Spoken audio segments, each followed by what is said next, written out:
लागे दुनिया जहां आज वो रहते ना तो हम लोग आपस में फूटते नहीं। आज वो नहीं है इसलिए आपस में हम लोग फूटे हुए हैं, नहीं तो हमारे आगे हर कौन। सही बात। हम लोग जिस समाज से आते हैं कोई नहीं है, आज वो रहते तो एकजुट करते।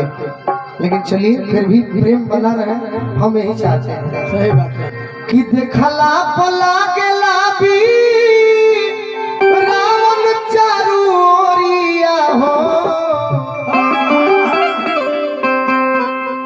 तोहरे खातिर कि रोताड़े मजदूर किसान कि मनवा के ललसा मनवे में रही गईले हो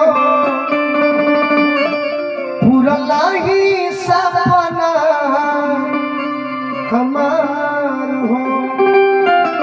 जेकरा जे हमारा समाज के धरोहर वहाँ के मनले हुई, जे हमारा समाज के खास करके जुटल हुई बाबा के नाम पे जरूर। जब गीत हम यही तरीका होता नहीं, जैसे कि गीत के माहौल लिखे, लेकिन फिर भी अपना समाज का दिखा होता नहीं, तो अंत में ताली बजा दे सब कि मनवा के ललसा मनवे में रही गईले हो पूरा ही सपना हमार हो अखू के करे जा दिल में लागल बाटे भौआ हो नैया फसल बा मझधार हो कि देखे न पाता गइला अरे कहवा न पाता भइला दिन दुखियन के भगवान आन बान शान खाती जनवा गइल हो दुश्मन घूमेला सीना तान हो चारोरिया बढ़ल भ्रष्टाचार के बजरिया हो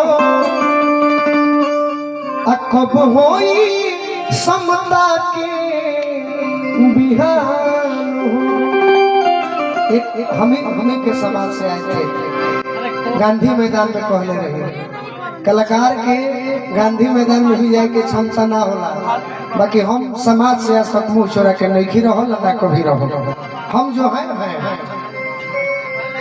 कि भैया सुतोष गोलू अरे करे गुण गाना हो। अंत लाइन में अपन बुजुर्ग भी जुटल बनी है समियाना टेंट में, सब कोई ताली बजा के आशीर्वाद दी कि बदरी में कब तक रही बदरी में कब तक रही जहिया से तुरल बाबा जिंदगी के डोरिया हो जहिया से तुरल बाबा जिंदगी के डोरिया हो सुनला के दुनिया जहान हो सुनला के दुनिया जहान हो। चलिए धन्यवाद।